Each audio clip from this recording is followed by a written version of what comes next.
Welcome to part 1 of the Organic Chemistry Introduction. I'm Melissa Maribel, your personal tutor, and the most important element for organic chemistry is carbon. Remember, carbon has 4 valence electrons, which means it could have 4 bonds. Knowing this, let's go over the 4 different ways a molecule can be represented. The first way is the typical molecular formula. The second way is the structural formula, which looks like a typical Lewis structure. The third way is called a condensed structural formula. To write this formula, we looked at the structural formula where on the first carbon to the left, there are 3 hydrogens attached. This is why we have CH3. Next, the middle carbon only has 2 hydrogens, so CH2. And the last carbon to the right has 3 hydrogens, so CH3. The fourth way is what you will most commonly see throughout the entire semester. It is the skeletal formula, also referred to as a line diagram, where each point represents a carbon and the hydrogens are not shown. This is where knowing that carbon wants 4 bonds is going to be very important. This is what the structure would look like if we drew in the hydrogens. At this carbon, we already have 1 bond, so we are missing 3 more bonds, which must be 3 hydrogens. Next, the middle carbon already has 2 bonds, so we need 2 more, so we have 2 hydrogens. And this last carbon already has 1 bond, so we need 3 more bonds, so 3 more hydrogens. To make sure you get this down and don't miss anything on your exam, make sure to pause the video and try this question out, and we'll go over the answers together.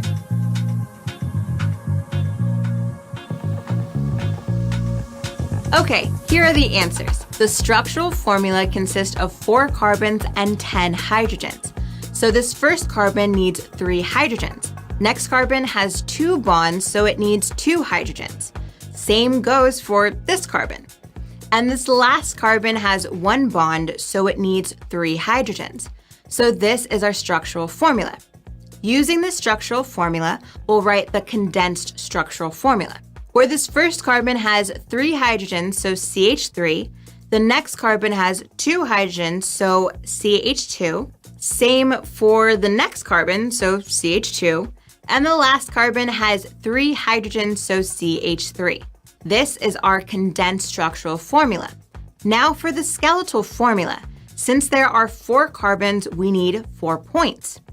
There is a trick to drawing this right each time. If you were to count 1, 2, 3, 4, we actually drew too many carbons. We drew 1, 2, 3, 4, 5, but we just wanted 4. So if you count to 1 less carbon than what you're originally looking for, then you will draw the correct amount of carbons each time.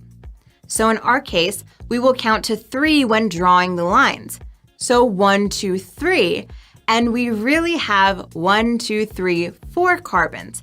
This is the correct skeletal formula. These molecules that we are working with are called hydrocarbons. A hydrocarbon consists of only hydrogens and carbons. There are different types of hydrocarbons. This is based on the type of bonds that are between the carbon atoms. Alkanes have single bonds. Alkenes have at least 1 double bond, and alkynes have at least 1 triple bond. You will later get into naming different types of structures, so know that the ending is very important. If something ends in -ane, it's an alkane, meaning it only has single bonds. The ending -ene means it's an alkene, which has a double bond, and the ending of -ine makes it an alkyne, which means it's a triple bond. This all is talking about the major carbon chain or longest carbon chain. But we can also have something known as a substituent, which is an atom or groups of atoms that replaces a hydrogen and gets attached to the carbon in the longest carbon chain. Think of it this way. The longest carbon chain is like the body of a person, and the substituents are the arms or legs, because that's what's sticking out of the body. Here's a list of the most common substituents you will first see. These specific substituents are also referred to as alkyl groups. An alkyl group is made up of only carbons and hydrogens. It is also defined as an alkane that is missing one hydrogen. The first alkyl group is methyl. This has only one carbon. Next is ethyl. This has 2 carbons. Then propyl has 3 carbons, and butyl has 4 carbons. You will definitely be tested on functional groups, which is what I'll be covering in part 2. You can find that right over here. And remember, stay determined. You can do this.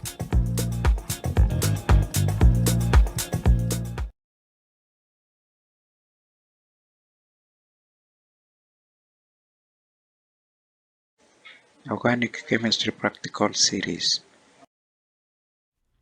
The Grignard reaction is used to prepare the Grignard reagent, which can then be used to make new carbon-carbon bonds. In this video, we will be discussing how you can prepare the Grignard reagent and the various techniques involved. First, collect the necessary apparatus as shown here.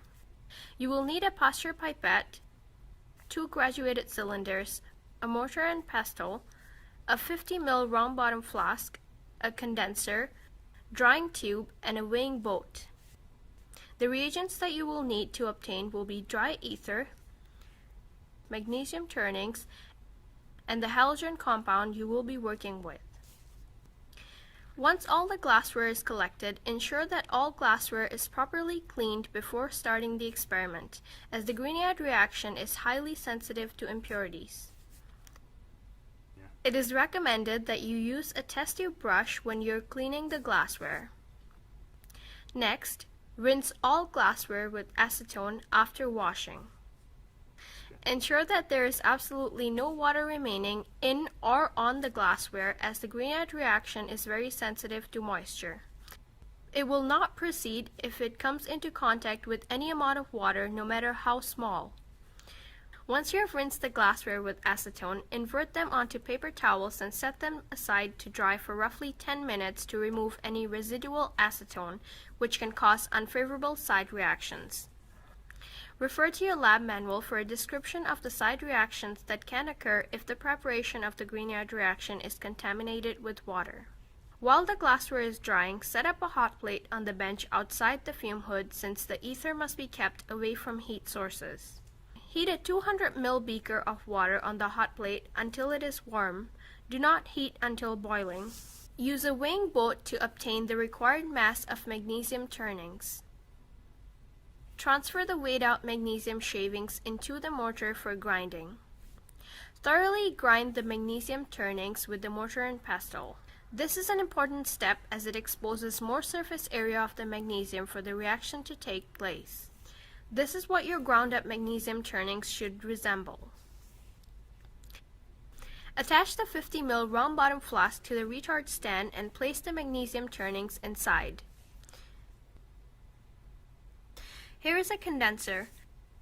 The bottom pipe is connected to the tap and the upper pipe is connected to a ring clamp which is placed on the sink. Ensure that there is a steady flow of water. Here is a bottle of dry ether. This will be utilized as our solvent. To ensure that the ether is dry, look at the sodium ribbon and ensure that it shines. To prepare a feeding solution, add the required amount of dry ether and halogen compound separately using different pipettes within a graduated cylinder. Here is a stock solution along with the feeding solution. Prepare the stock solution using the required amount of dry ether and halogen compound solutions. Ensure that you cork the graduated cylinder so that the solution does not evaporate. Once you have both solutions prepared, transfer the stock solution into the round bottom flask and quickly attach the condenser to it. At this point, you should start the water flow. Here is the experimental setup that will be used for the preparation of the Grignard reaction. The round bottom flask will be the site of reaction. The condenser will ensure that all the volatiles can be reused in the mixture, and the drying tube has been employed such that no moisture is incorporated in the reaction. While working on any experiment, please ensure that the fume hood is placed at the maximum height of 18 inches. As per lab safety requirements, a height over 18 inches is restricted and is not considered a safe practice. The Grignard reaction is a self-sustaining reaction once it is initiated by a source of heat. Bear in mind that the heat source must be subtle. The source should be warm enough to initiate the reaction, but also ensure that it does not produce any side reactions. Initiate the reaction by using the heat of your palm. If you cannot start the reaction using your palm, you can employ a warm water bath to initiate the reaction. This is a warmer source of heat and provides a uniform distribution as well. The reaction mixture now appears to bubble, indicating the transfer of heat. The beaker is removed when the reaction is proceeding vigorously. See whether the reaction is self-sustaining or whether the solution turns from colorless to gray. Once you remove the warm water